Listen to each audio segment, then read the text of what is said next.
Hi everybody, got a stack of albums to share with you today. So these are about 10 albums that I've picked up over the last few months. So November, December of 2022 into January 2023. So a really eclectic mix actually. So let me know what you think about them in the comments below. So the first one is from a giant of post-war blues, one of my favourites actually. This is Muddy Waters and I'm Ready. This was the second album in a trilogy of albums that he did with Johnny Winter, who plays on the albums but also produced them. And so therefore they have a particular sound, and I think they're very much designed for the rock audience actually. So it's quite heavy on the guitar and a bit lighter on the kind of brassy Chicago blues sound. But this is a fantastic album, and it breathes new spirit, new life into some familiar material. So I'm Ready is on here, and Willie Dixon's Hoochie Coochie Man, Good Morning Little Schoolgirl's on here. So some really interesting stuff, some really polished gems. So Johnny Winter plays on here alongside Muddy Waters, as does Jimmy Rogers actually as well, who's a really underrated guitarist. But if you like sort of modern blues, really modern blues, you'll love this album. This is from '78, and I'm Ready by Muddy Waters. So if you see this and you like the blues, snap it up. It's absolutely wonderful stuff. The next album was a present from friend Tony. So if you're watching this, Tony, thank you so much for this album. It's always lovely to receive records for presents, isn't it? And this was a band I'm really not familiar with, actually. So this is The Prisoners from, I think, from '86, and it's called In From the Cold. Now, this was a band that didn't have much success, but I think were quite influential. On the hype sticker here, it talks about the influences on the Stone Roses and Tim Burgess, I think was with the Charlatans, I think. And you can probably tell that this album may well have been listened to by people like the Hives or the White Stripes as well. But there's some proper influences on here.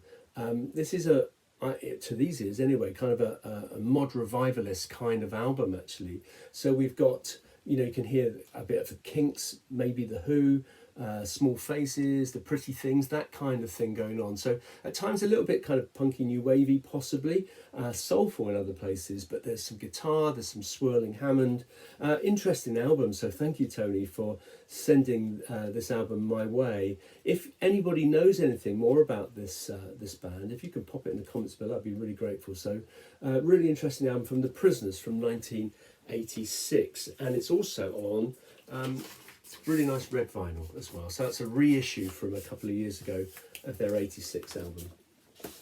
Next up was an album I picked up in a sale in a record shop in Bristol. It was only £3, so that's a bargain, and it just looked really interesting. I didn't know anything about it, and I don't know if you do, but it's this one, I Advance Masked, by Andy Summers and Robert Fripp. So obviously Andy Summers from The Police, Robert Fripp from King Crimson.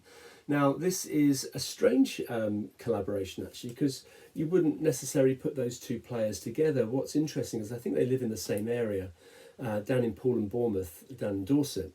So this was recorded at Arnie's Shack in Parkstone, which interesting enough is just around the corner from where I grew up as a kid. So this is all instrumental. It's a real guitar fest, but I don't mean it in a soloing kind of way.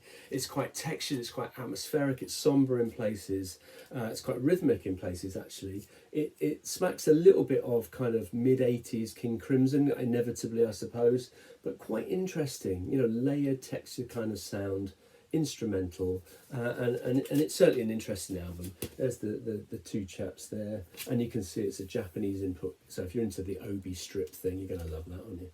So there we go, that's Andy Summers and Robert Fripp, I Advance Masked. Interesting album actually.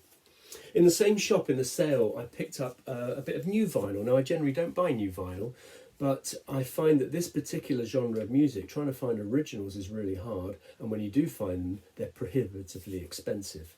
And this is a classic example of this. So this is seen as a Blue Note classic. Allegedly, I love jazz. I don't know much about it, so I'd be really appreciative of your comments below and thoughts about other recommendations. So this is Go by Dexter Gordon. So this is a very famous album, seen as a Blue Note classic. This is a 2016 reissue. I think it's the series Jazz at 33 RPM, I think. This is a tremendous album. I absolutely love this. So if you've got any recommendations, especially things around the pressings and maybe, the labels and things that I should be getting, pop them in the comments below, please. So this is a magnificent quartet, a really tight rhythm section. Dexter Gordon, who plays tenor sax on here, the tone of that saxophone is wonderful. This is hard bop at its best, I would think. So if there's anything in this kind of vein that I should be owning, because I don't have a massive amount of jazz, I do have some, but not a massive amount, pop them in the comments below. But I love this. So for £3, brand new mint album, lovely. Great stuff. Next up is an American, often seen as a supergroup because it combined people from a variety of sources. Two guys from Vanilla Fudge were in this band. So Tim Bogert, the bass player, and Carmine Appice on drums appeared on this album. This is Cactus. This is their second album from, I think, 71 on Atco Records. It's an American press, and you can tell that by the ring wear and the knackered cover. This is it's an interesting album. It's like a combination of kind of early Fog Hat, that kind of boogie rock sort of sound, and something like Grand Funk, I would have said. So gatefold sleeve. Carmine Appice and Tim Bogert from Vanilla Fudge. Again, not very successful band, but highly influential. Certainly their sound influenced Deep Purple, for the kind of in rock era Deep Purple. So this is, I've listened to, I don't have their debut, but I have listened to it. It's more polished than their debut. Jim McCarty, the guitar player, really nice guitar player, actually, quite underrated, I would think. And it finishes with the song, the title track, actually, One Way or Another, which is a kind of a longer song that reminds me of something. And I kind of scrabbled around for what it was. And I think it's Rice Pudding. I need to play it, actually, by Jeff Beck, sadly departed Jeff Beck, from his album, I think it's Beckola, Rice Pudding is on. It sounds very familiar anyway. So there we are, One Way or Another by Cactus from 71 on Atco Records. Next up was a charity shop find, and it's an original actually on Regal Zonophone. I don't particularly like it, if I'm honest, so I would really be interested in other people's opinions of this album. So this is a UK, I don't know if it's a first press, it's on, as I said, the red Regal Zonophone label. It's their second album from 1968, and it's quite proggy. And now, prog rock you've got to be in the mood for, haven't you? And sometimes it's just a little bit indulgent and over the top. So there's a song on here. It's a classic example of it. It's called "Inheld 'Twas in I." I mean, what does that even mean? But you know, it's 18 minutes. It's got kind of like it's got some spoken parts, some kind of psyche parts, some classical passages.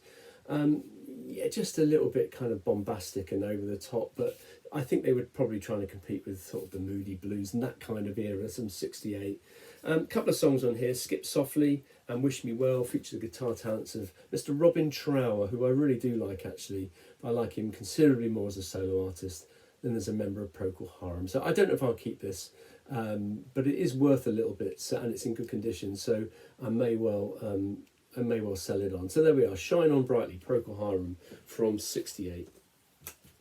Next up is an album that I've looked for a while actually, because I play quite a lot of his tunes on my phone when I go running actually, and it's this guy, Joe Satriani. So this is his second album from, I don't know, 87-ish, something like that, Surfing with the Aliens, so probably his most well-known possibly. Now, obviously in the late 60s we had Jimi Hendrix, and in the late 70s we had Eddie Van Halen. And whilst I wouldn't put Joe Satriani in the same bracket as Jimi Hendrix or Eddie Van Halen, certainly as an influential player, then yeah, probably he's right up there. He almost created the gold standard for guitar playing in the late 80s, and there were a number of people that tried to emulate his style. Now, technically, obviously he is really good, but he's not just about the technique. He's quite happy to go into three-chord boogie, as you know, Satch Boogie, which is a real homage to ZZ Top actually, is on here. So he's not afraid to do that. So he's not just widdly fiddly as some of the guitar players of this era are. He's actually quite melodic, and that's incredibly difficult to do when you're playing all instrumentals. And so the title track, for example, Surfing with the Aliens, is a fantastic example of that actually. So it's technical for sure, it's not widdly fiddly, it's very melodic, very powerful, memorable, which is, as I said, hard for instrumentals, I think. A little bit spacey in places as well, but hugely influential. So there were a number of people allegedly that he taught. So Kirk Hammett of Metallica, Steve Vai, and certainly his sound influenced what guitar was going to sound like in the late 80s, early 90s. So there we are, Joe Satriani, Surfing with the Alien. Now, in a very similar vein to that, actually, is an album I picked up really cheap from a record shop in Yeovil the other day. And it's this one, The Speed of Sound by Ronnie Montrose. Now, Ronnie Montrose first featured in a band called Montrose with Sammy Hagar, who produced, I think, one of the best hard rock debuts ever, Montrose. And this is an all-instrumental album and very much in the style of kind of Joe Satriani. Produced in, I think, in 1988, so similar time to Surfing with the Alien. Really tight rhythm section on here, fantastic. Lots of soloing, but it is melodic, very melodic. You know, top-notch kind of phrasing. Great guitar tone on here. The only thing that spoils it for me is there's a track that opens side 2, which will probably be very familiar to you, Telstar, and he does a kind of a rock version of that, which is just unnecessary. But the rest of the album, instrumental, melodic guitar stuff, really good. Recommend it if you see it. Next up was a charity shop find just for a couple of quid, and I'd heard of this album, but I've never heard it. But I have heard of the two players. So this is Frank Sinatra and Antonio Carlos Jobim. I guess I've said his name right, I'm not sure really. This is a wonderful bossa nova album. It really is. Kind of proving that you don't have to be necessarily Brazilian to be able to play that kind of music. It's quite... I've only got one other Frank Sinatra. I'm not a great Frank Sinatra aficionado or fan, actually. I think I've got Songs for Swinging Lovers somewhere behind me. But his voice on this album is much more subdued. It's quite a quiet album, actually. So it's quite gentle. You know, the guitar work of Antonio Carlos Jobim is fantastic. It creates kind of like a dreamy-like mood.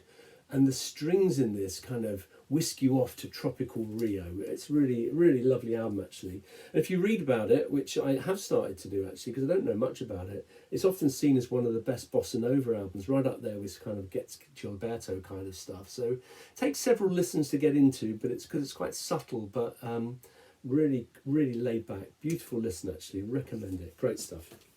And the last one is by a guy who I've just mentioned, actually, Stan Getz. This is often seen as one of the best albums he produced in the 70s. This is Captain Marvel by Stan Getz on Verve Records. He is on absolutely blistering form on this album. This is less of a jazz album, more of a jazz fusion album.